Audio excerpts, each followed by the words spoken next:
All right, welcome back, everyone. This is the fourth and final session of this round of the MYA program. So I'll be presenting today. Again, my name is Jesus, and again, I'll have here Ken and Yareli if you have any questions for the previous two presentations. All right, I hope everyone can see my screen. Let me go ahead and present.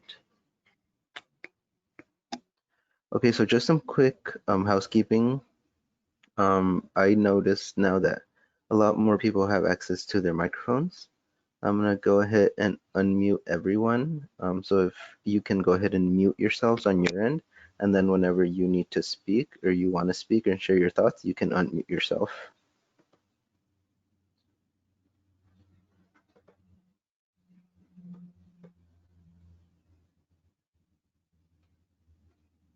Okay, so everybody who has access to a microphone should be able to unmute themselves as we move on with this presentation and as we go into some of the more engaging aspects of the lesson today.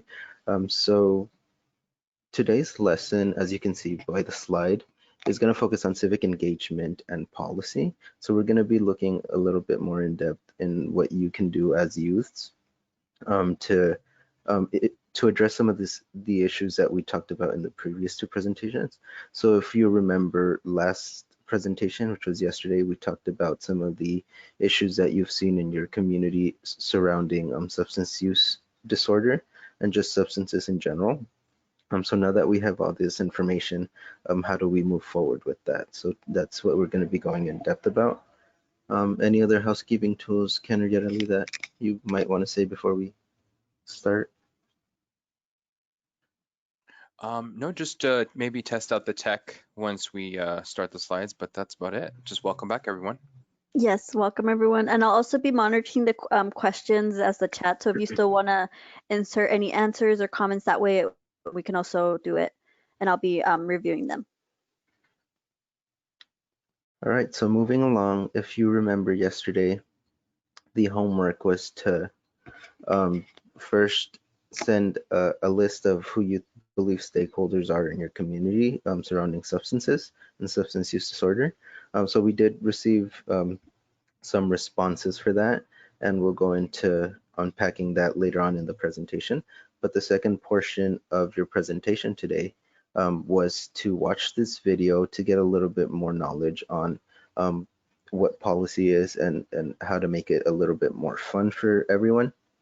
So just by a show of hands in the, or if you can raise your hand, just so I can see by a show of hands who watched the video. So I'll give you a few seconds to raise your hand. Okay, so we have 1, 2, 3, 4, 5.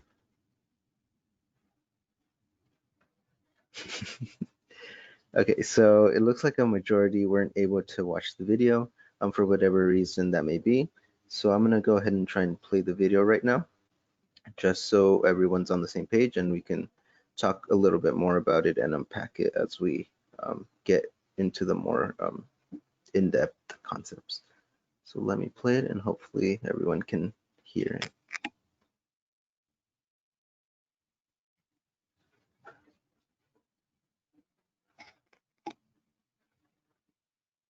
If you can't hear it or if you're having trouble with the audio, just let us know in the chat.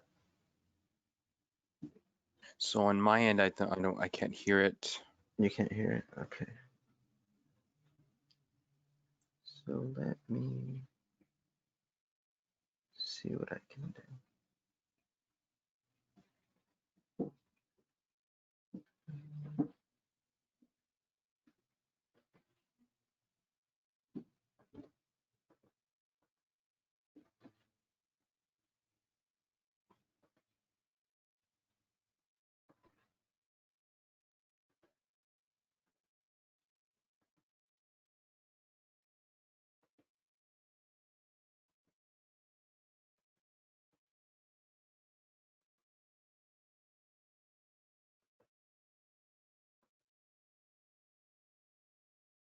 Jesus, I think Yeah. under the audio option, if you click go from microphone to stereo mix, I think it may do the internal audio.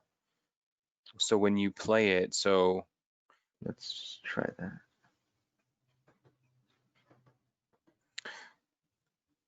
Under the microphone. Stereo.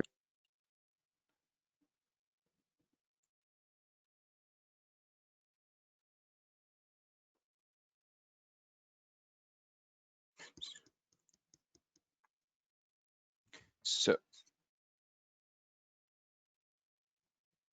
yeah, so I'm not hearing either you, Jesus, or the video.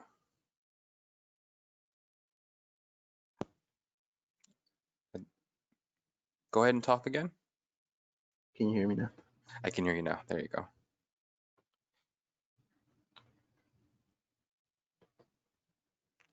Okay, so I'm not sure what's going on with the audio. I had uploaded the video onto the GoToWebinar system, so I'm not sure, but basically what the video was going over was really showing people who the stakeholders are in any sort of policy, and really getting to the point that anybody can really go into policy and really make a change. So based on those who watched the video, can you please just share some of your thoughts and some of your takeaways from the presentation or from the video? I know a few of you were raising your hand to let us know that you watched it. So if you watched it, just let us know what you thought.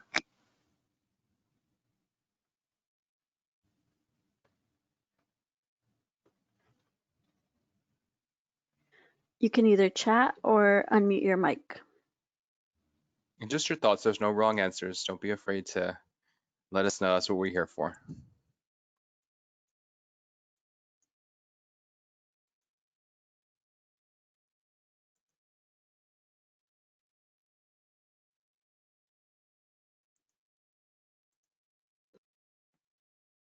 Okay, so there's a comment that just came in. So I thought she had a very valid point in trying to introduce a more playful aspect to bringing up public policies. So yeah, so as we mentioned yesterday, the way that policy and economics and government are taught in school isn't always the most digestible. It's always very technical, which is important, but it's also trying to understand your audience and really make it more engaging for younger viewers. So I thought that that was a really good aspect of this video. When I was trying to find videos to really unpack public policy and policy making, a lot of them were very difficult to understand, even for me, um, who has looked into policy before.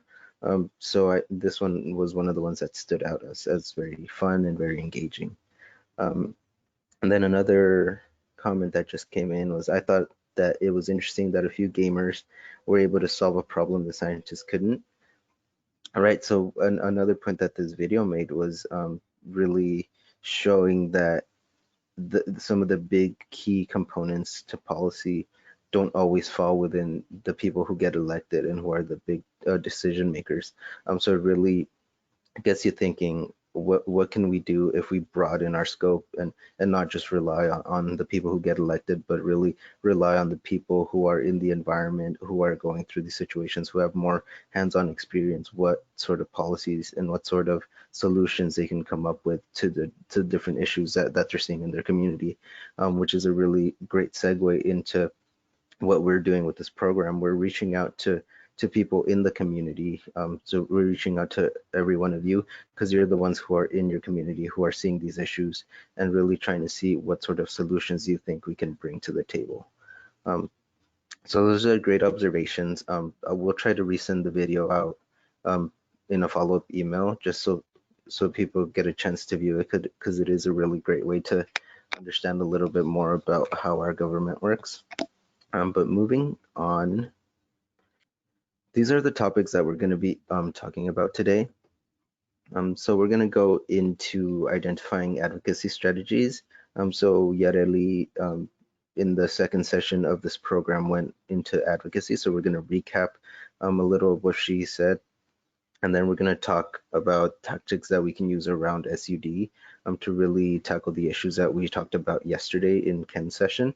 And then we're going to talk about different documents and strategies that we um, can use to sort of track and document um, who the stakeholders are, what the issues are, and how we can best approach these issues with different solutions.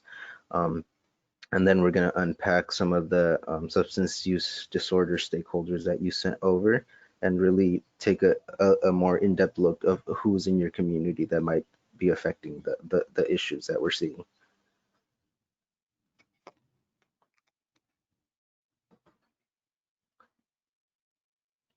Okay, so when it comes to the policy processes, it can get a little bit complicated, but just in terms of what we're trying to teach with this program and in terms of what we're trying to do with the resolution, these are the different steps that we're taking in order to eventually, hopefully, try and pass a resolution.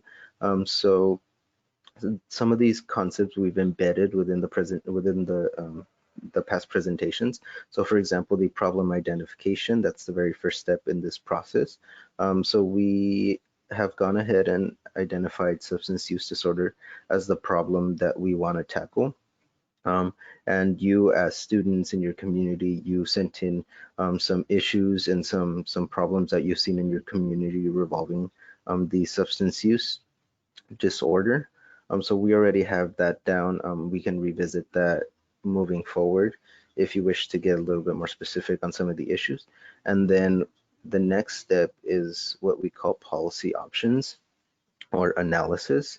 Um, and that's basically analyzing um, the issue a little bit more and seeing who the stakeholders are and seeing what some of the current policies in place are, and really trying to gauge where the city stands or where the people stand on the issue, so that then we can bring different options and different solutions to the table based on where your current community is at right now.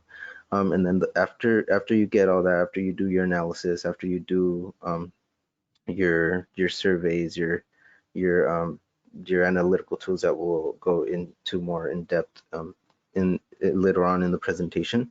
Then we start to see the change processes through advocacy. Um, so this is where your advocacy comes into play. This is where more of your voice comes into action, whereby you advocate for the solution and the policy that you want to see, the resolution that you want to see passed. And you really start to get a lot of people on board and behind your stance, which then would lead into implementation, whether that be petitions, which we'll review, and then resolutions, which we'll also review. And then after that, you go into an evaluation phase where you see whether if your resolution passed, does it still remain with the same amount of support? Or if it didn't pass, what can you change about it, or what can you do to get more support in order to take it back to your city council and get it passed again, or hopefully passed. So we'll go in depth on each of these throughout the presentation, but this is just a general layout of the steps that we're taking as we move towards getting that resolution passed. Before I move on, any questions or any comments on any of these topics?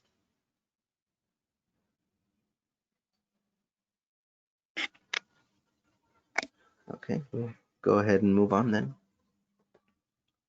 Okay, so who holds the stake? If you remember, last presentation, we went a little bit into talking about what a stakeholder is. Basically, what a stakeholder is people who are affected or can affect change. So people who affect or can be affected by someone else's actions is a stakeholder. So basically parsing that down into common terms, if you see that image at the very top, is basically who holds a piece of the pie. So for example, let's say for a company, let's say you use Spotify, right? If Spotify were to change their app, if they were to change their pricing, if they were to change anything on their app, you would be affected. by any of those changes, therefore making you a stakeholder in Spotify.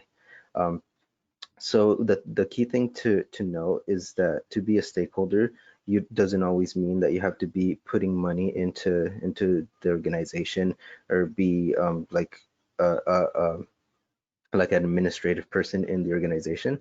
Anything that you invest your time and your effort into, that if it were to change affects you, that makes you a stakeholder in that thing. So for example, let's look at school elections.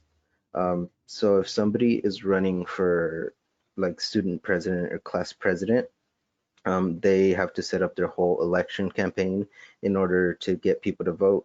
So when they're setting up their whole election campaign, they really have to think about who's the stakeholder in me getting elected class president. So some of the people who might be stakeholders in that election are first and foremost the student body. So the person running for class president, they have to get the student body on their side. So they have to get those stakeholders on their side in order to be elected in the first place. Um, Another stakeholder would be the opposing quote unquote party, so the other person who's running against them. So they hold a stake in who wins the election, right? So if the other person wins, that means they lose. So they want to sway the vote in their direction. So they're a stakeholder in the election as well. And then there's things like clubs, sports teams, where depending on the stance of that said class president, they're a stakeholder because the new class president's platform may look to take away funds or time from the clubs or the sports, while the rivals platform may look to boost club time or sports time. So it really, depending on what the platform is, different stakeholders will have different or they'll push different I guess they'll push differently to get a certain person elected class president. And the same for teachers. If somebody if somebody tries to get teachers on board, then they can use that class time to promote their campaign. They can put posters up on the teachers' walls. So teachers can be stakeholders as well. Any questions on stakeholders or any comments? I had a comment, Yes. Jesus. Maybe we can hear from the group if they have any experience with that. Maybe like if they're part of civic engagement on campus and they maybe know a stakeholder. Hmm. Right, yeah. So if you have any prior experience, maybe going through your own class elections, or I know some schools have civic engagement clubs, or even in your own school clubs. I know we had a lot of like musicians, so maybe a lot of band members.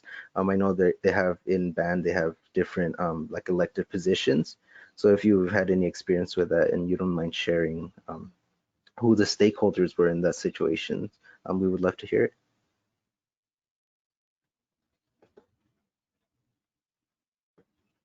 Yes, we would. And you can unmute your mic if you would like to chime in.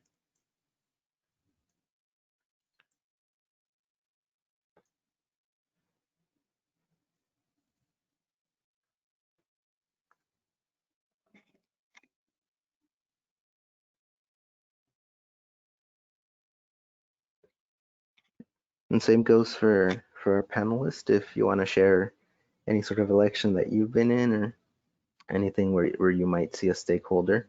I know we work a lot with our nonprofit and the community, and we work with a lot of stakeholders, especially elected officials and medical professionals. So I don't know if you have any experiences that you want to share having these one-on-one conversations with major stakeholders. Yeah, so for us, I work out of the REACH office that is based in the Morongo Basin. So it's Yucca Valley, Joshua Tree.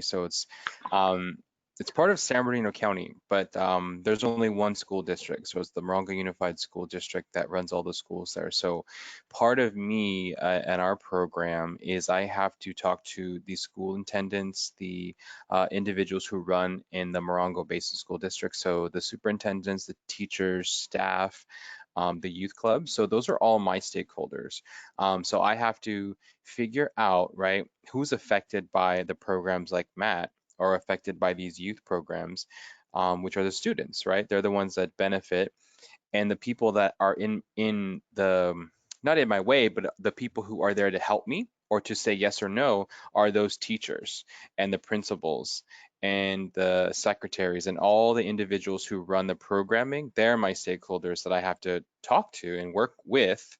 And sometimes a stakeholder could be against, right, doing things as well. So for instance, when I wanted to go in person to do, this is when COVID first started, and the stakeholder said no, because we don't want to have your physical presence because we have to figure out how to, protect the students and if we're going to work from home. So a stakeholder can be someone to help you get to where you need to go, but they can also be someone to tell you no as well because of they have a valid reason. So this is just something to keep in mind.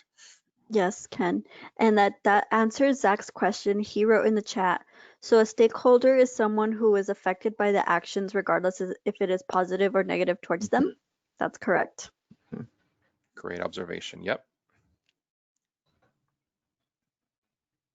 Right. So just another example, right? We're all, or you all are students in school. So you're all stakeholders in your education and in your school districts. So let's say there's massive budget cuts in your district, and you lose a lot of different clubs or a lot of different amenities that you're afforded.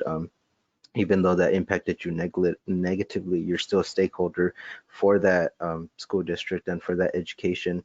And as stakeholders, you can stake your claim and really go to the upper management and tell them how that affected you, in hopes of moving forward with a better outcome next time. So you do have a lot of power as stakeholders in your community. So it's really important that you start to really think about a little bit more of where you're being stakeholders in, what's really affecting you in your community, and how you can put your voice to change those aspects. All right. So moving forward, we have different types of stakeholders. So I'm going to go through a chart of different stakeholders that we see in our communities. So at the very top, we have our official leaders. So these are the stakeholders that have been elected into their position of power. So they usually tend to focus on official business of the community. So they're the ones who do a lot of the policy decisions and the economic development. So I put some pictures up here of people you may or may not recognize. Um, So I know yesterday during session 3, some of you were talking about how sh was it Chamel Park? I believe it was Chamel Park is a place of concern for some of you students. As you see, there's a lot of suspicious activity going on around there. So the first person I have here, the woman, is actually the person who is in charge of the Riverside Parks and Recreation Department.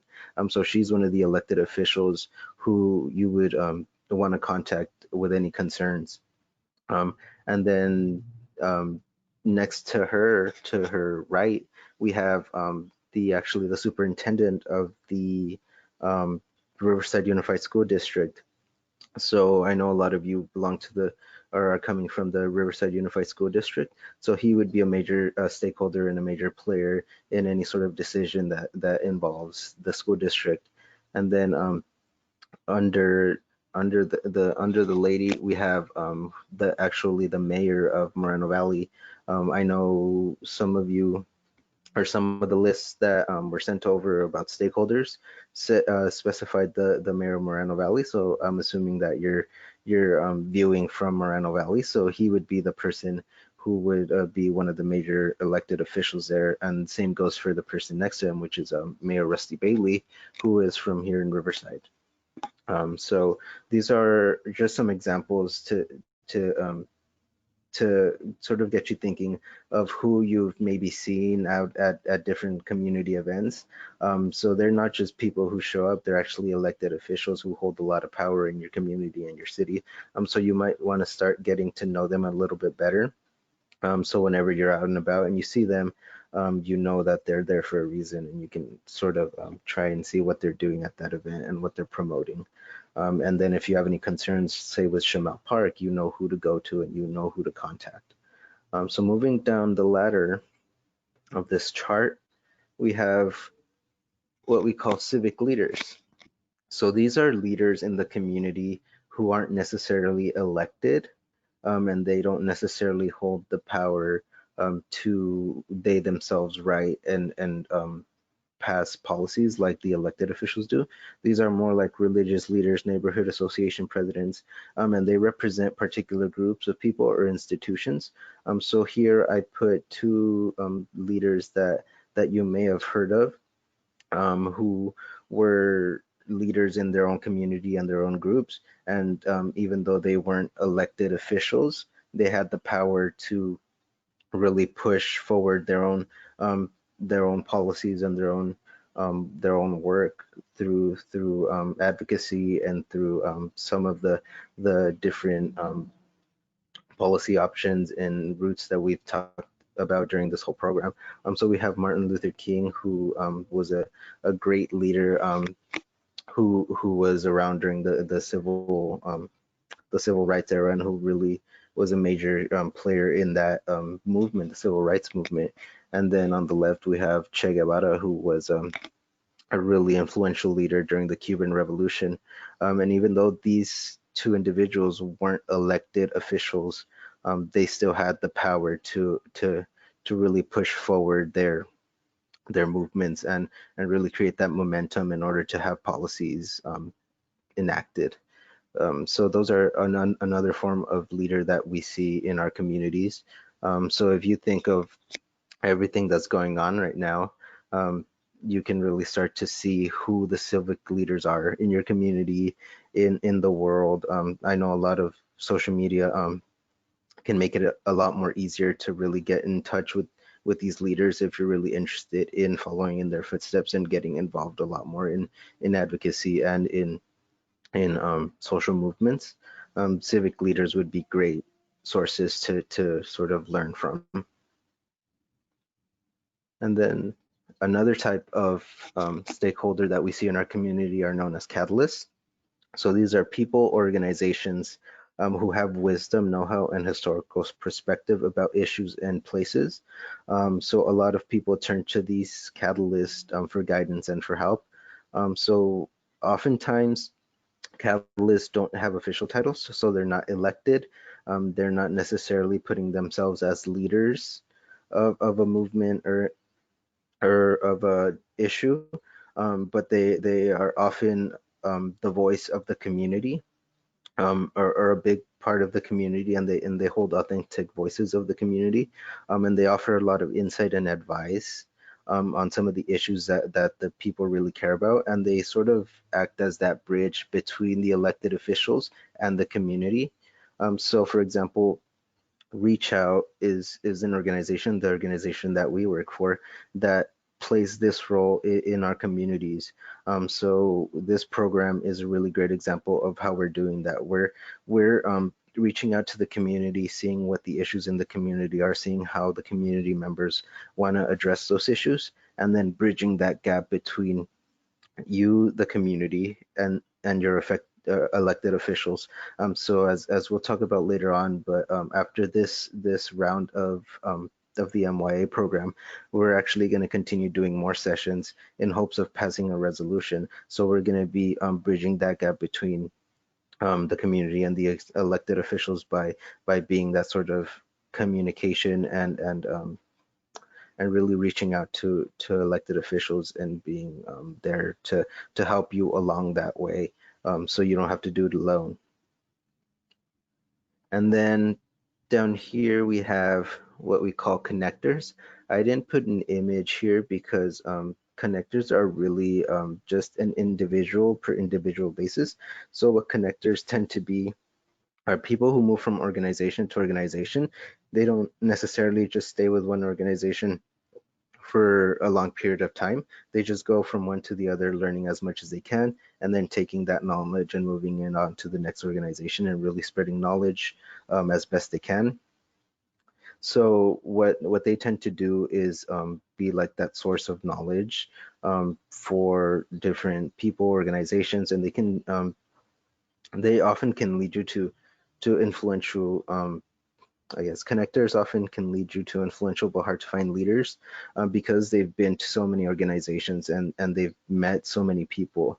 Um, they're one of the richest sources of knowledge that you can find in an organization or in a community. So if you think back to your time in school, if you think to the students that you hang around with and the students that you see in your student body, I don't know if you'll have that image of that one student who maybe doesn't um, just pertain to one club. They join multiple clubs. They're in the student board. They go and they talk to different teachers. They talk to the administration. And so whenever you have any questions about anything or you're unsure of how to proceed um, with a club or with something, you know to go to that person and they'll connect you to the right source. Just because not that they know it all, but that they've just been in so many clubs and so many classes and they've talked to so many people that they just know this information. And it's not for their own benefit. It's just simply to for the benefit of whoever needs the information. I know that was a lot of information, but those are some of the, or I guess the four main types of stakeholders that we see in our community. The elected officials, and then the civic leaders, and then the catalysts and the connectors. Right? Can I get any examples from you all of people that you might see in your community who, now that knowing this information, you see, oh, that person, I think that person's a civic leader, or that person, I see them around at all these events, maybe they're a connector. So if you want, you can just chat up in the chat box, or you can unmute yourself and give us some examples of what you see in your community.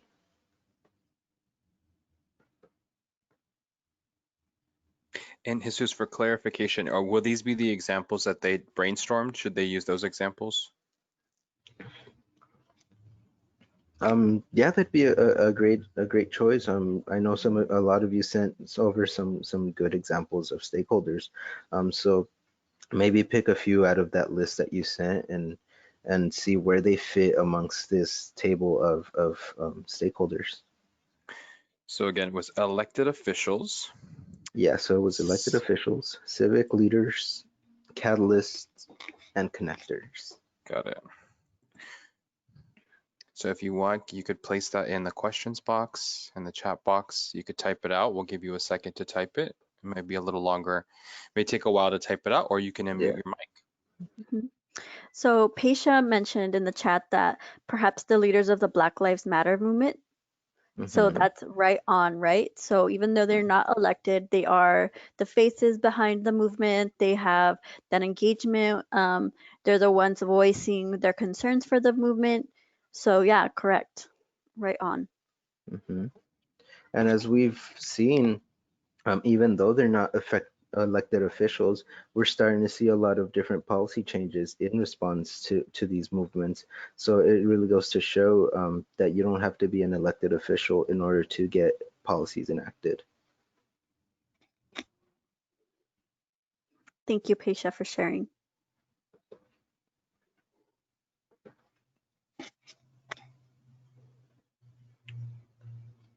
And while everyone is also getting their examples, some elected officials, um, like Ayanna Pressley, who is a U.S. representative, we have Alexandria Ocasio-Cortez, is also, those are elected officials, right, that we see on a daily basis in the news that are standing up Hmm. for the rights and the privileges of everyone in this, in the country, especially those people of color, Black community. So those are also really important modern day figures that we have that are elected officials, right? And if, as we move along with the resolution, we'll start to see that it's important that we identify different leaders in all of these different sectors, because when it comes to passing policies and resolutions, we need the help and support of people at all these different levels. And then on the same note, if you're interested in going into economics or policy or politics, you can start to think where exactly in these in this layout that I gave, would you see yourself fitting in? Do you want to be an elected official? Do you want to go and just be a connector and really just gain that knowledge so you can help others? Or do you want to be a civic leader and be on the forefront of different social justice movements and political movements? So those are just things to think on. Hmm. So Hiron has commented in the chat that us in the MYA program are, as participants, we're also stakeholders. So spot Mhm, on, correct. And also mhm, Micah has mentioned LGBT advocates as well as stakeholders. mhm.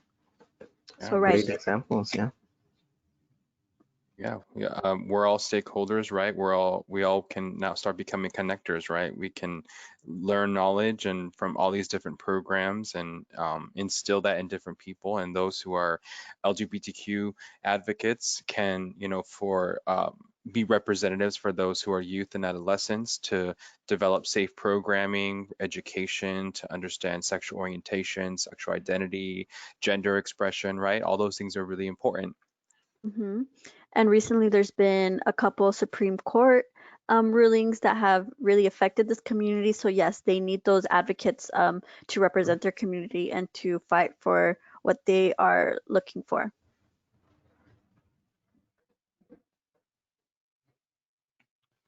If you have more thoughts on this issue or this topic, go ahead and put them in the chat. But we're gonna keep moving on.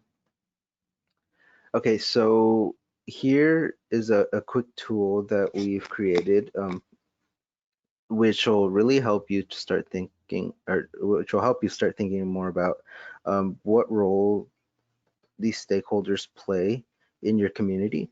So I picked a few from the list that you all sent over.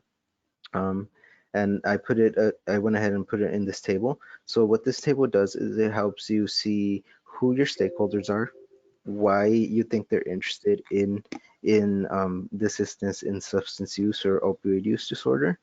So why are they stakeholders? What are their motivations? And what their outcomes are or what they would like to see happen, and then really starting to see whether they're an official elected leader, a catalyst, a connector, or a civic leader. So as Hirin mentioned, the MYA program is a stakeholder in this issue, um, and let me see. So why is the MYA the MYA program interested in this issue? Well, we want to pass a resolution, and then if you go down the row here, what is our motivation for addressing this issue? So if I can just have people either comment in the chat box or unmute yourselves, what do you think the motivation of the MYA program is in addressing this issue? And on the same note, what outcome would we like to see?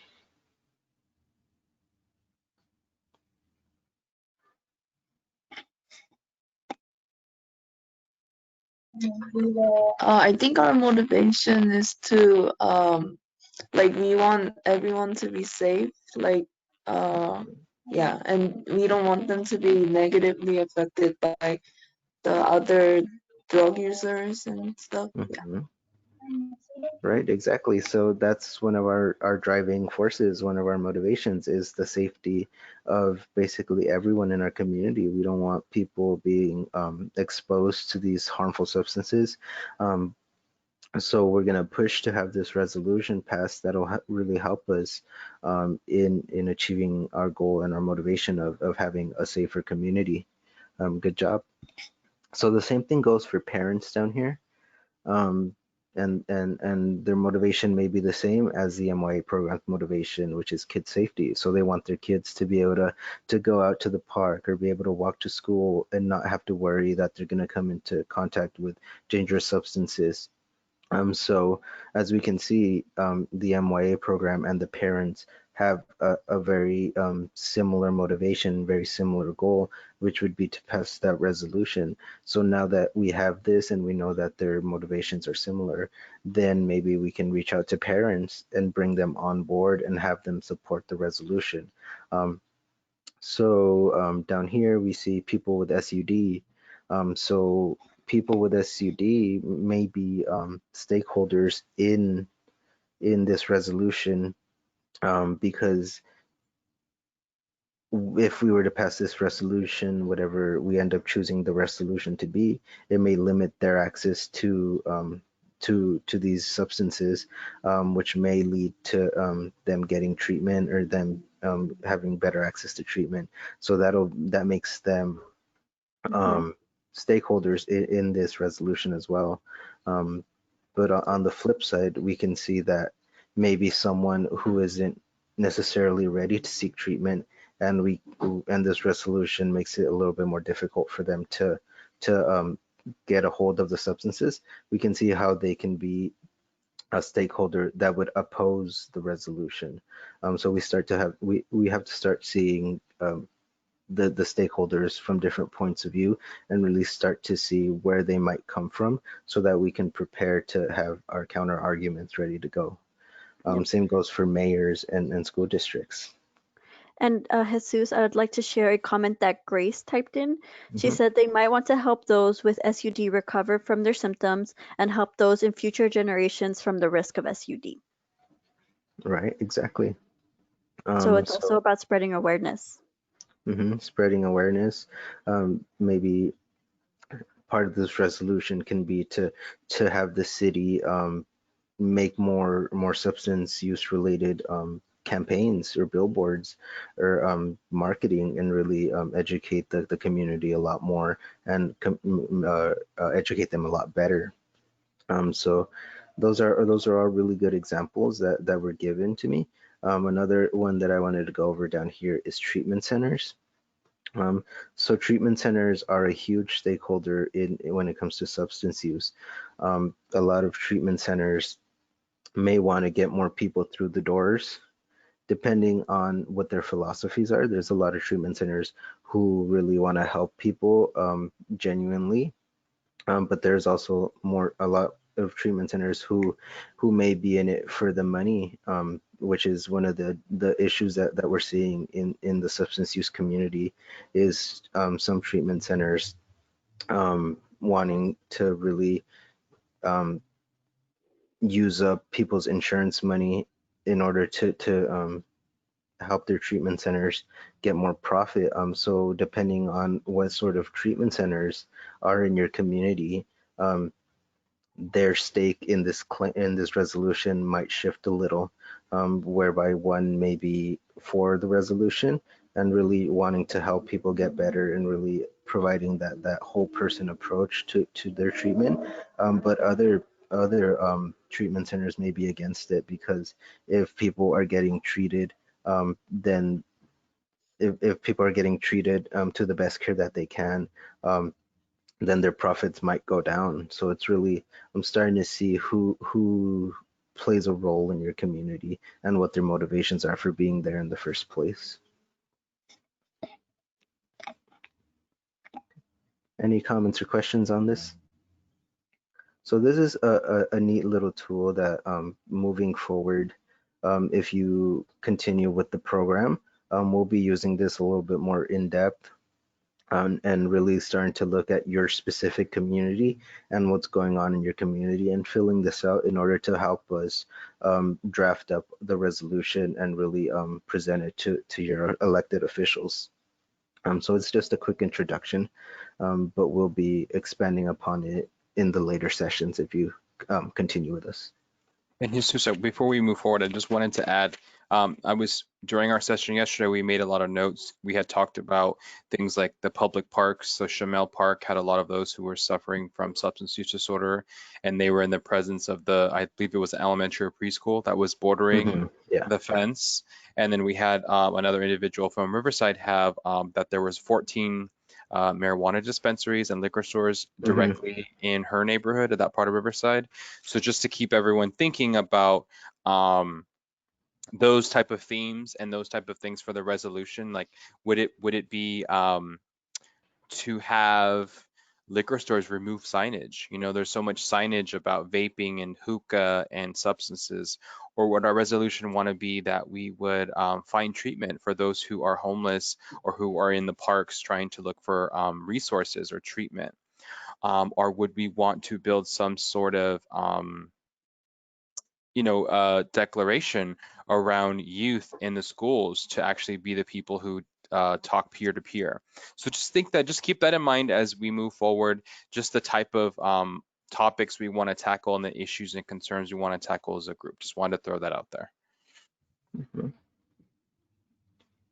And it's important to also understand that when it comes to talking about substance use in schools, oftentimes the best form of having that conversation is peer to peer.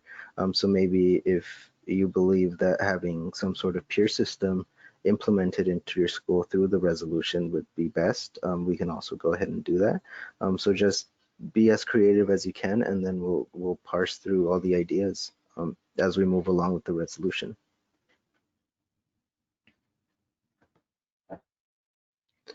Okay, and then these are just some emails that we received for or of more ideas of who stakeholders are in your community. So I'll go ahead and read a few and we can talk about why they're stakeholders.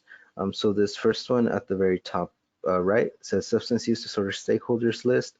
We have Drug Free Network, Quest Diagnostic Fontana Sierra Lakes Parkway, i.e. drug testing, Substance Abuse and Mental Health Service Administration, so SAMHSA, and then Dr. Mac Wolf, principal at Etowanda High School, Matthew Holton, EDD, superintendent of the Chaffee Joint Union High School District. So as we can see here, if we think back to that list of types of stakeholders, this list is full of different types of stakeholders. So we can see we have different organizations and businesses, but we also have elected officials like the superintendents of schools and principals of schools. So we can really start to see who are the stakeholders who might be for or against our resolutions. And then this other one down here says, I have a few friends who are involved / used to be involved with drug use. It is not clear to me where they get their drugs, but I am glad that they have changed their ways and stopped using the deadly substances. So again, people can also be stakeholders in the issue. So like I said, it doesn't just have to be people in power. It can just people going about their day-to-day normal lives. So for example, people who end up using substances, they're stakeholders in the issue, and they may be for or against the resolution depending on where they are in their process of using. And then on that same side, people who dispense and deal these drugs, they also have a stake to claim in the issue, and they may be against the resolutions. This other one down here says, I am grateful that I am not exposed to many people who use drugs, but I have a few people who I know who use vape / Juul as their form of pastime. My community does not have anything related to drugs, for all I know. Maybe in liquor stores there are some drug dealing going on, or in the dark alley some illegal dealers are happening, right? So as I said, we have different stakeholders in this claim. People who are using Juuls. If we think back to Ken's presentation, we know that because somebody starts vaping or using Juul, there's a lot of root causes as to why they started. So what are some of these stakeholders doing? Are they putting money into advertising to younger generations?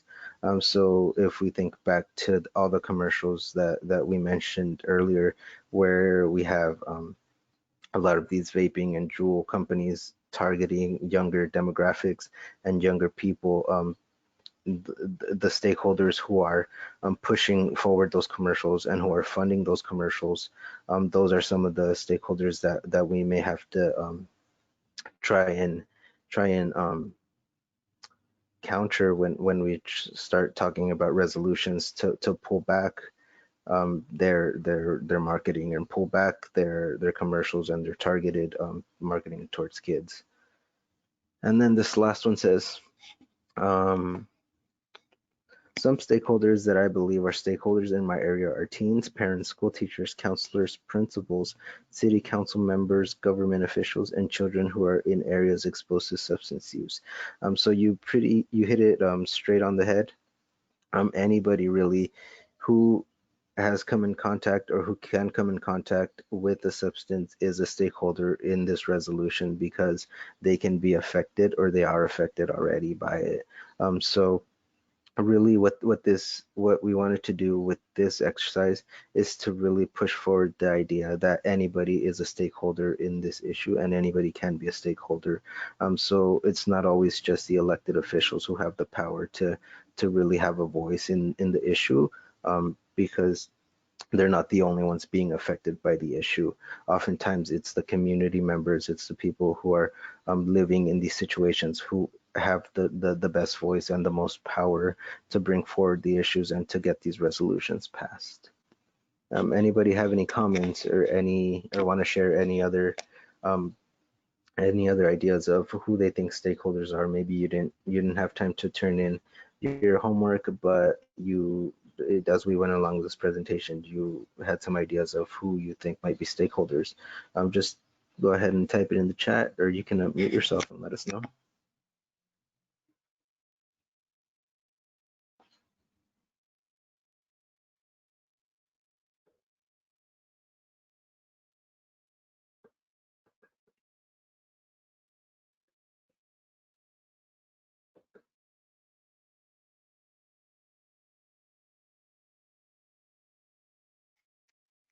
Okay, so there's a comment that came in that says, where can we find local SUD treatment centers? Is there a specific site that has them all listed? So as we went over in yesterday's presentation, you can do a simple Google search. So depending on your area, there may be a varying degree of sites that offer treatment. But there's also different websites that you can visit that are specific to treatment. So one of them would be choosemat.org. So that's choosemat.org. We can go ahead and put that in the chat, but that's one of the sites that is part of the grant that we're working under that really has a great tool where you can find a lot of treatment locations simply based off your zip code. So if you just visit that site, put in your zip code, it'll give you a comprehensive list based on their database of what treatment centers are near you. Yeah, and just to add to that, just keep in mind that depending on the substance, right? So remember how yesterday's presentation I mentioned different substances like marijuana, alcohol, opioids, vaping. There are different organizations that focus, different treatments centers that focus on particular substances. So those in a sense are stakeholders, right? All the treatment centers, their stake and their knowledge, right? They have a lot of connectors maybe that work for them, and had the understanding of how a specific substance works, and they maybe are better knowledgeable about that certain substance. So those are also, as you do search on choosemat.org or through a Google search, you'll start to find, right, during the photo voice activity, we were looking what you didn't know at the time, but those were all stakeholders that you were looking at, all of the liquor stores and the businesses. Those are all stakeholders, right? Mhm.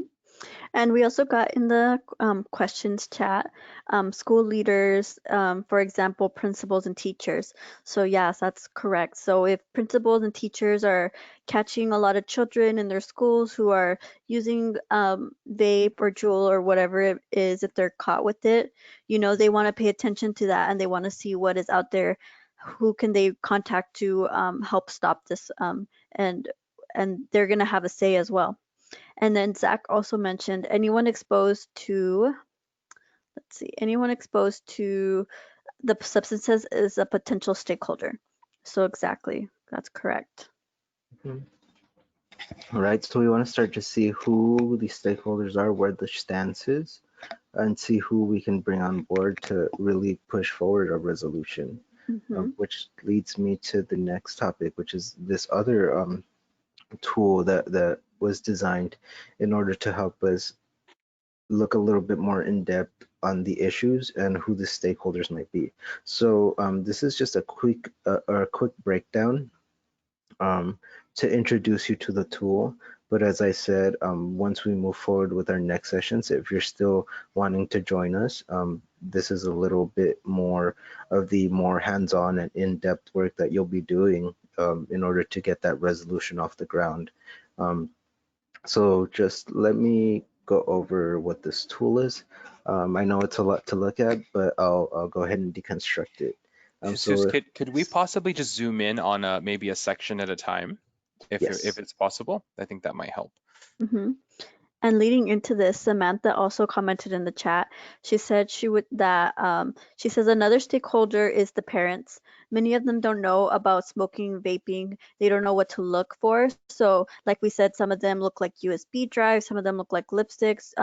Technology is changing for these reasons. So, if they have a kid who is smoking and they don't know, maybe if more parents were informed on the topic, I'm sure that they would be more alert as to what their kids are doing. Exactly. So that's something that we as Reach Out here in Yoruba Valley are tackling that exact same issue where a lot of parents don't necessarily know that vaping tools can be disguised as lipsticks, as keychains, so really informing the community on these issues and really informing our stakeholders of what can be done to minimize the impact that this tool has been having on our community. Um, so great observation. Okay, so I zoomed in at the very top here, so we're gonna focus in on this first row. So first off, we have stakeholders, and under that we have goal. So right here, we just want to record the goal that we have for our resolution. So for this example, the goal is to reduce soda consumption by students in school. So whoever was doing this analysis, their school, they were seeing a lot of people drinking excessive amounts of soda, and they wanted to make it a little bit more healthier and reduce that consumption. Um, so then we go down the row, we see our current policies and which is our status quo, which means these are the policies that are currently in place, and this is the current situation. Um, and then based on the current situation, what are some of the options that this person has come up with in order to address the issue? So one option that they came up with was having no vending machines in school whatsoever.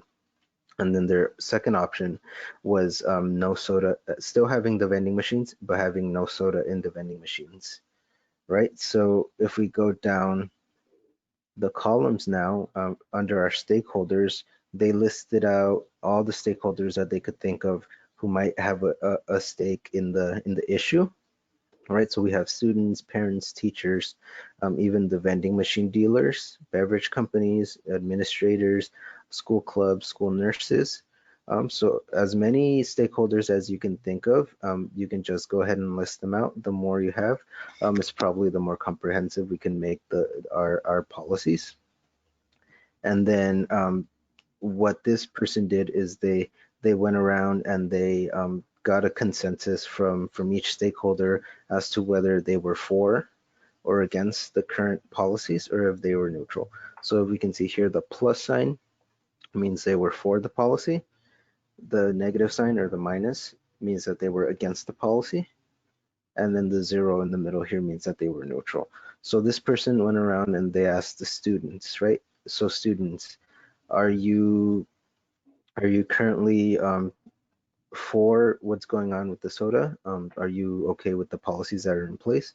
And the students who were drinking a lot of soda, as was mentioned in the goal, they said sure, we're okay with it. We don't really want it to change because we get to drink a lot of soda. And then the parents, and the teachers, they both said, well, we are seeing our students and they're drinking a lot of soda, so we would like to change that. So we're against what's currently in place that's allowing this to happen, right? So they mark them down as against the current policies, and the same goes for all the other stakeholders. So the dealers or the vending machine dealers and the beverage companies, they're happy because a lot of people are buying their product and they're using their product, so they're making a lot of profit. Um, and then school clubs, again, the students are able to drink as much soda, so the clubs are probably stocked with sodas. And so we do that for each stakeholder, and then we tally it up. So we have 1, 2, 3, 4 that are for the policy, and then you have 1, 2, 3, 4 that are against it. So when you tally it up and you add it, you'll see that really it's a standing that's neutral. So there's neutral support for the status quo. There's not a heavy lean to the right, so there's not a lot of stakeholders who are for it, and there's not a lot of stakeholders who are against it. So when we see that there's a neutral support, um, to us, that tells us that it may be a little bit easier to pass a resolution or a policy to change that status quo, because we won't have a lot of opposition, and we might not even have a lot of support. But when we tackle it, we won't need to put in a lot of effort to sway a particular voter in a particular direction. And then we do the same type of analysis for the different options here. So let's say for the option one, which is the no vending machines, the student went around and he asked the stakeholders where they lie. Are they for that option? So do they want to see a school with no vending machines whatsoever? Or are they against it, or are they neutral?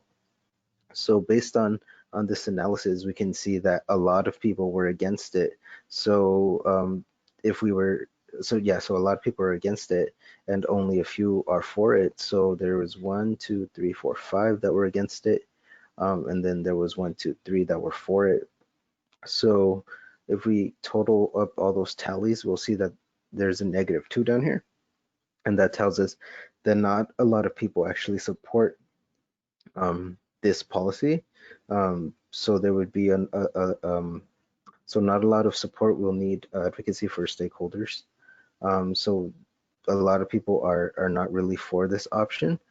So then we do the same thing for option two, and then we tally it up. We see that a lot of people are for this option. Now, whether a lot of people are for it or against it, really tells us which path we might want to take in order to get the resolution passed. You can go ahead and take either path really, but you'll know that if you take path one or option one, you're going to have a lot of work ahead of you in order to sway a lot of people to be for the policy, as opposed to option two, which already had a lot of support to begin with. You won't really have to put in a lot of work and a lot of effort to get that policy or that resolution to change the vending machine um, options. So this is just a really cool tool to get you to really get a view of what your community thinks of these issues, and what they would be willing to negotiate. And then based on the results that you find here, you can then start to build your campaign and start to reach out to all these different stakeholders and really get them on board to pass your resolution. Right? Does this tool make sense to everyone? If you have any questions, just let us know. I'll give you a few seconds to really think this over. I know it may be a little difficult at first to understand, but it can be really a really effective tool to get a sense for where your community stands. Could Jesus, could you maybe just give a very simple example for a substance use goal, maybe relating to one of the concerns that the students had brought up? So maybe reduce amount of dispensary shops. Right. So if we go up here to the very top, our goal would be to reduce amount of dispensary shops. The status quo, as we saw currently in that Riverside City, there was 14, or around. There was a lot of dispensary shops. So let's say let's keep some of these stakeholders the same. So students, let's say we survey the students and they would say they're against it, right? So we would mark the X right here. Actually, let me go over here. Is this easier if it's blank?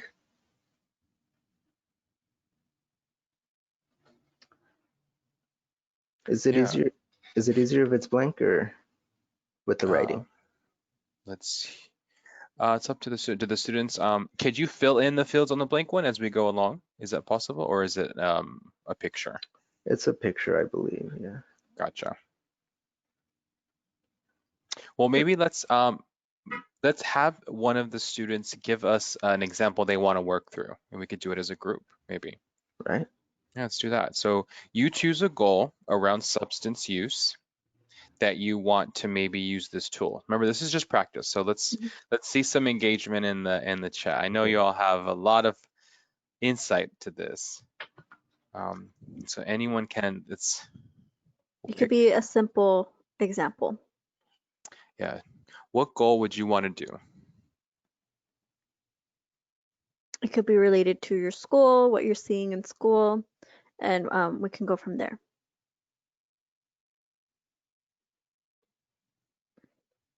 So Owen said more SUD treatment centers.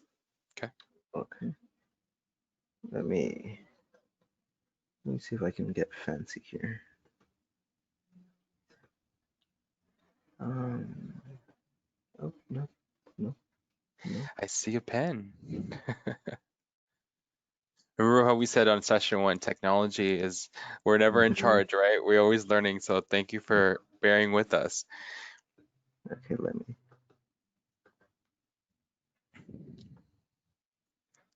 You see that? More SUD. SU. D. Okay, right? Or I guess maybe you could enter text boxes. That would, you get the picture though. Yeah. Okay, I don't think I can enter text boxes. Yeah. So what this is doing right now is we're filling in pretty much all of the tools that we've seen from the soda, right? So the last one was we're reducing soda. So our the goal here is we're gonna do more. We're gonna increase the treatment centers. Right. So who would we say are the stakeholders in increasing these centers? So you could enter the stakeholders in the chat or unmute yourself. Mhm. And Grace also said another example could be to try and educate teens with school programs so they are more informed. Mm-hmm. So they're more informed on substance abuse and the risk. And then Micah said maybe instead of punishing teens for drug use, we find a way to help them. In the past, it hasn't worked, so I think now we would be better if we could get to the root of the problem and put them into an environment where they don't feel the need to use substance abuse, but also get help. Wow, that's great. Yeah, these are all great ideas. So hopefully you're all interested in continuing with us so we can tackle some of these issues. Yeah, so I think we can all three of these last responses, we can write out the stakeholders. So we have the teens Mm. per Micah's answer. So the teen is a stakeholder, right? And then Irene commented students, parent, school administrators, and the treatment centers. Okay. Put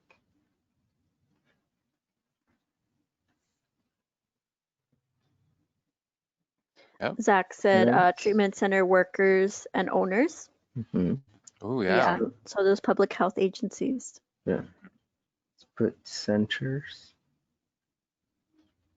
Ooh, I love it. You're using your hand now. Yeah, putting the touchscreen That's laptop to use. Oh yeah, I forgot we have touchscreens.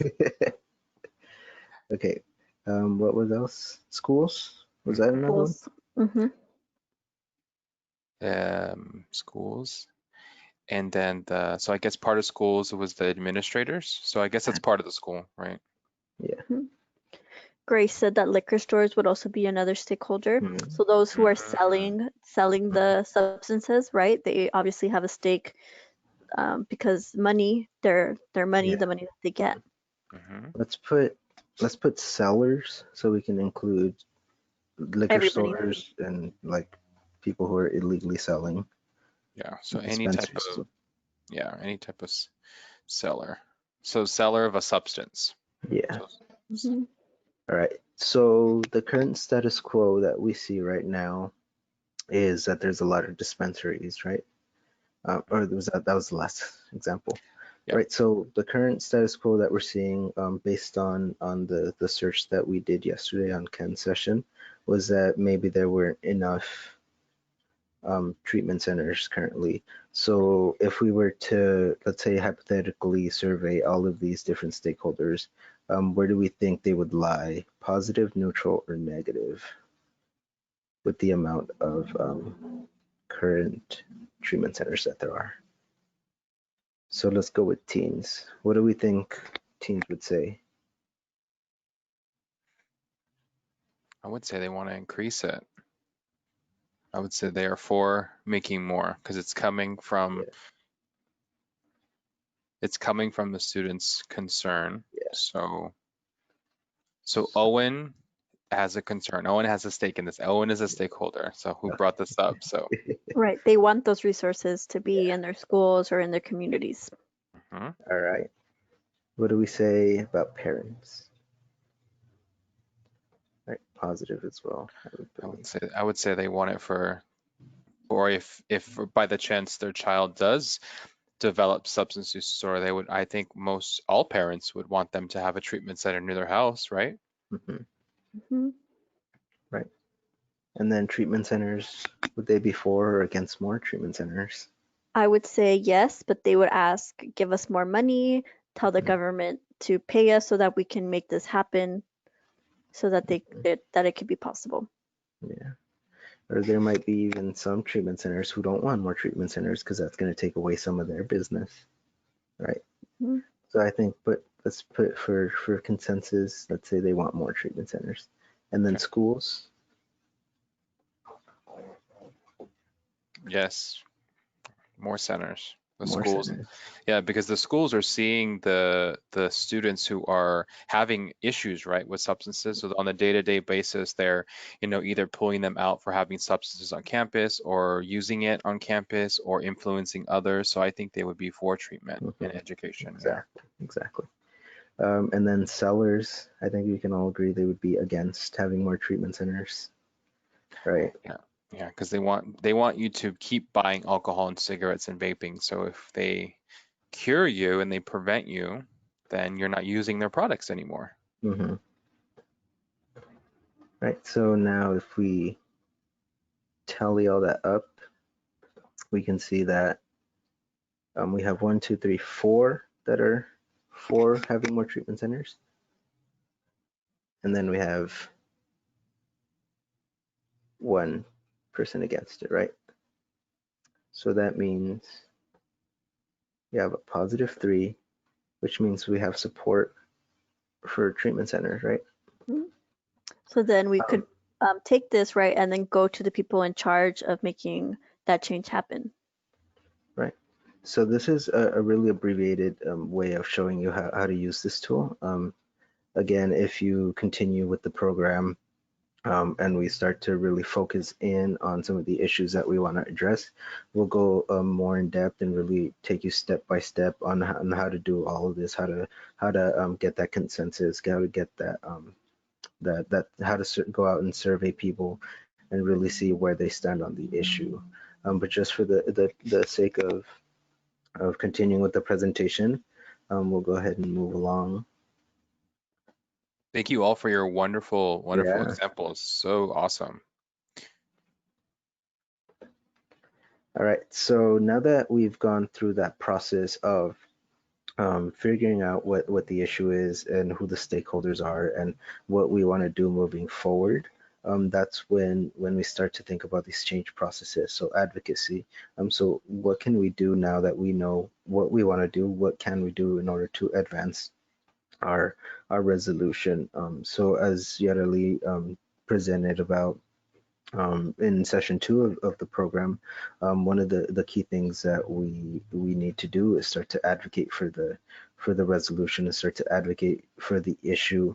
And so just to recap, advocacy, a quick way to really get that to stick in your head is to think of add voice to what you see. Advocacy, add voice to what you see. And it's basically using your voice, using your platforms to really advance the issue and really put it in the forefront of everybody's mind and really just push to have the issue as visible as possible. Um, so once you have your ideas ready to go, you want to start advocating and really pushing for people to know that what the issues are in your community. So the same issues that you saw in your community, now you want other people to start seeing it so you can start getting support for your resolution. Um, so again, these are some of the basic elements of advocacy. You see, first you want to find a problematic or unfair situation that you want to see changed. In our case, we saw that substance use is a big issue in our communities that we want to see changed. You do your clear investigation of and position on the situation. So you use the tools that we talked about in the previous slides to get um, a clear picture of where your community stands on the issue. Um, and then you get an idea in the form of legislation, policy, program, or project. In our case, it's a resolution. We get an idea that we want to bring forward to our city council, and we really start to push for that. Um, and then the key thing here is people acting as advocates for change is what really pushes that resolution through the city council. It's really getting that support of your community members, of really anybody in your community, your elected officials, really getting that support is what's going to push this resolution through. And the only way to get that support from your community members and your elected officials and all the different your connectors, your catalysts, your civic leaders is through advocacy, is through putting your resolution out there and putting your problem and your issue at the forefront of everyone's mind so they can start to really get to see what's going on in your community. Um, so the whenever you're doing any sort of advocacy, it's always important to to keep in mind these three things. You want to be concise with your messaging, you want to be clear, and you want to be consistent. I think one of the worst things that can happen is that you start to push this campaign, um, and then your messaging isn't very clear. So whenever anybody comes across your resolution messaging, they get really confused about what it's actually doing, and then you want to make sure that the issues that you're putting forward, you truly believe in them. Because another thing is we don't want you to be pushing forward this resolution, and then when somebody approaches you and asks you about the resolution, you change your mind and you give inconsistent backing to the resolution, because that's going to make people believe that you don't really have full knowledge and full potential behind your resolution. So you want to be consistent every time anybody asks you about the resolution or the issues that you see in your community. Um, so to do this, you just always got to remember what's wrong in your community, why it matters to you and why it matters to your community, and what you think should be done about it. So for our case, what we've been talking about recently is the substance use issues in our communities. So that's what's wrong. Why does it matter? It's because the safety of our family and our friends is being put into question in favor of these substances, in favor of pushing these substances, and in favor of these big companies getting that big payout. So why should be done, or what should be done about it is we haven't really gotten that far yet. We just know that we want to see it improve. We want to see substance use sort of decrease in our community.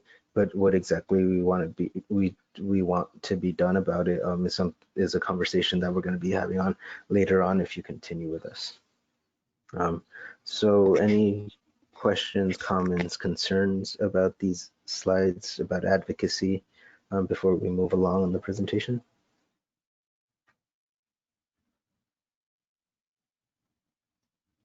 I would just say, just to remind everyone, for those who do want to move to the additional sessions and then receive an additional stipend, we will have 3 additional staff that will actually be coming on to help us. And so no worries about if you still have a lot of brainstorm and ideas, we will help you. We are going to help you and groom you and help you kind of get down to what's going to be clear about the resolution. So just wanted to throw that out there as well. Okay, and now these following slides are more so for the people who want to continue with us.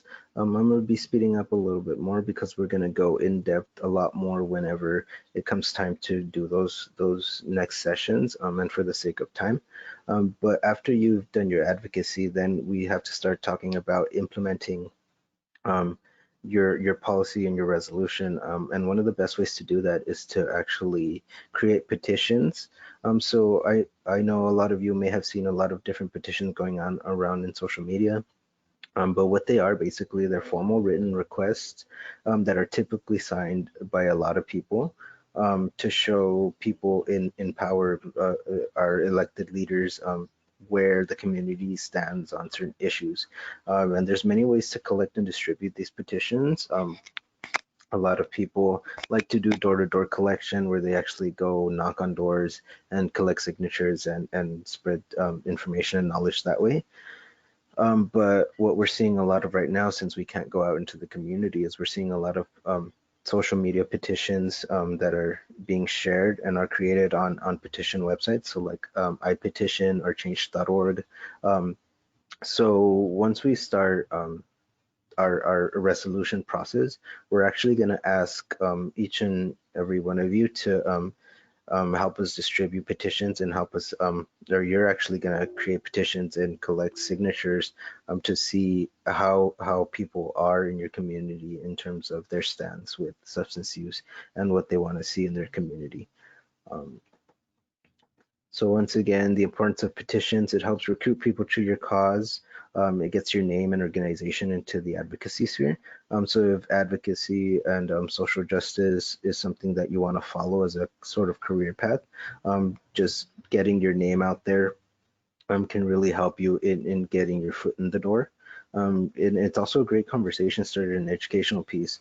So let's say on social media you share a petition, people may start to ask you why you're sharing this petition, and it's a way for you to start having these conversations with people that you know, so that when you go out into the world and actually collect petitions from people you don't know, you have the experience to have these conversations with them.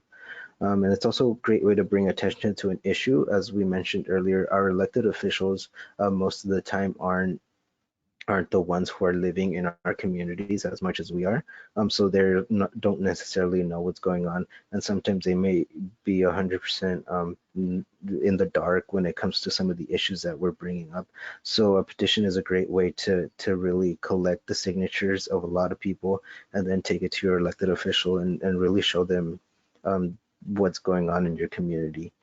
And it really shows stakeholders the level of support that an issue has. So even if you bring up an issue to an elected official that doesn't have a lot of support, they're less likely to put a lot of interest in it. So the more interest a community shows in an issue, the more likely is that we can pass a resolution. So I know we've been talking a lot about resolutions. So what exactly is a resolution? So the thing to note here is that it's not necessarily a law that gets passed. It's just an important statement about shared beliefs and values passed by a city council. So if we pass this resolution, we're basically getting the city to say that this is an issue that we're seeing in our community and we're supporting and we're supporting this issue, and we're gonna moving forward, we're gonna take action to address this issue.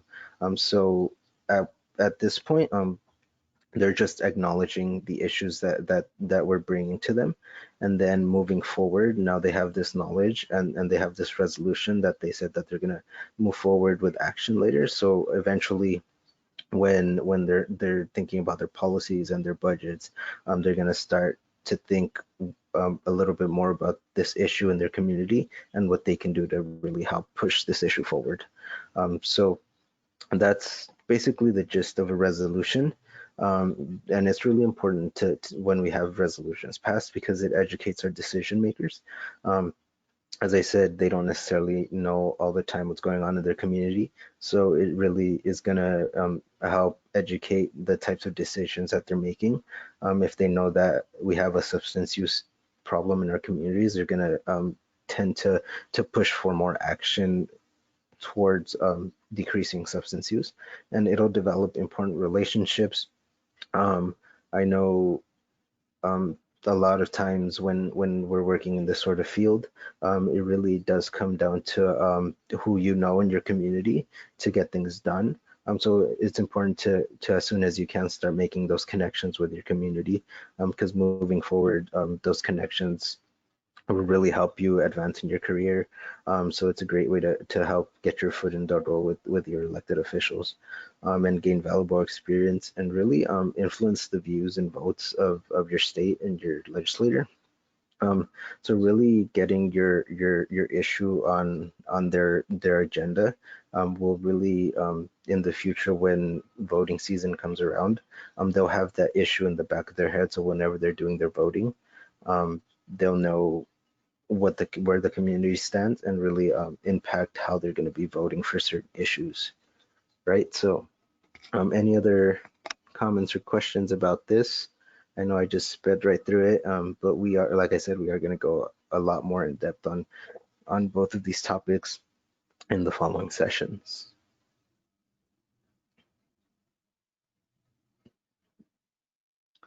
All right, if you have any comments or questions, just go ahead and put them in the chat box. So now basically we've reached the end of this round of the MYA program. So now I hope we've given you enough of the tools and enough of the knowledge to go out, for you to go out and shape the health of your community. As we can see here, we have Harriet Tubman, who says, every great dream begins with a dreamer. Always remember you have within you the strength, the patience, and the passion to reach for the stars and change the world. As we mentioned earlier, you being stakeholders in your community, being constituents of your community, the amount of power that you hold to sway the policies and the laws that get passed in your community is great. So the sooner that you get to know that, and the sooner that you get this information, the more powerful you become. And it's really important to get your voice into the local policies, which can then really impact the way you're living your day-to-day life. So with that's basically all we have for this round. Yeah, so it's just if you wanted to just kind of wrap up the next steps for Mhm. those who are missing sessions. So there you go. Yeah. So now that we're done with this portion of the program, as we kept alluding to throughout the presentation, we have more sessions to come. But as it comes to makeup sessions and quizzes, those will be sent out.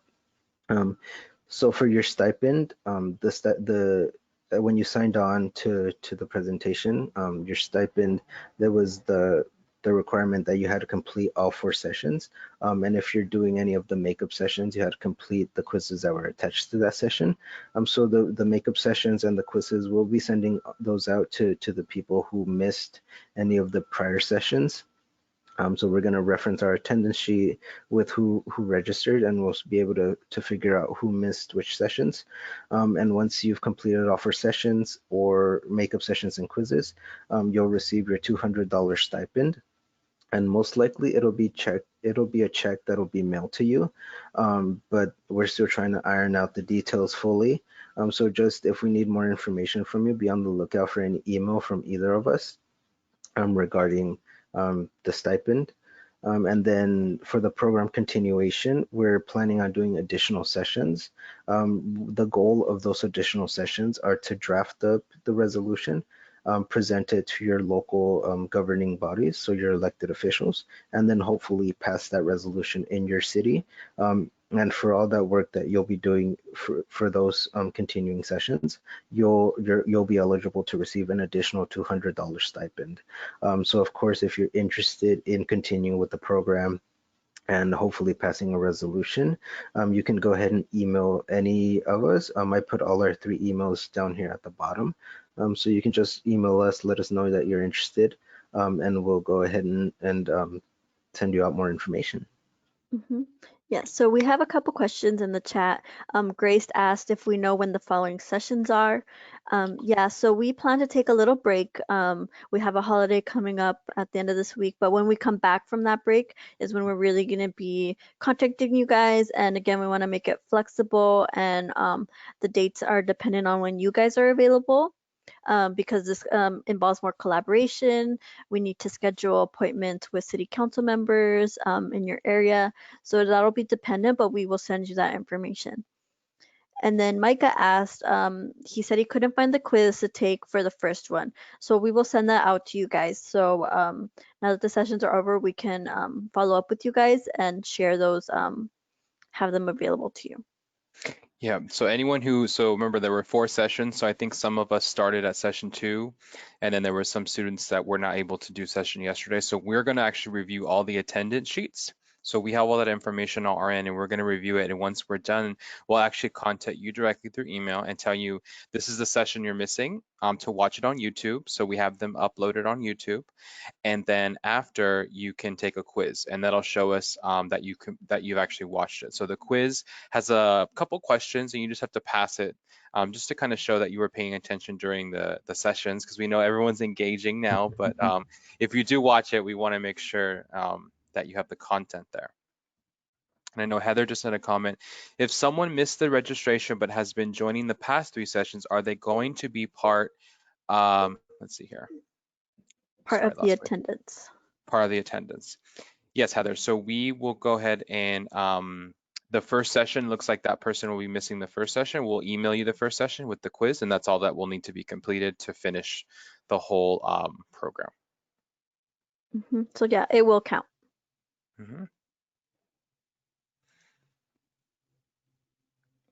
You're welcome, Heather. Yeah, so if anyone has any questions, we can stick around for a minute if you have any questions, concerns, comments, but just thank you for joining. This has been really, really awesome to be able to educate everyone, and I hope that you all continue. Like I mentioned, the contract, there are a couple additional sessions that we can do to actually get into the core of how to pass a resolution, and I'm looking forward to doing that with all of you. And really thank you to everyone who shared. You really were able to educate us on what's going on in your community. So that was really impactful for us.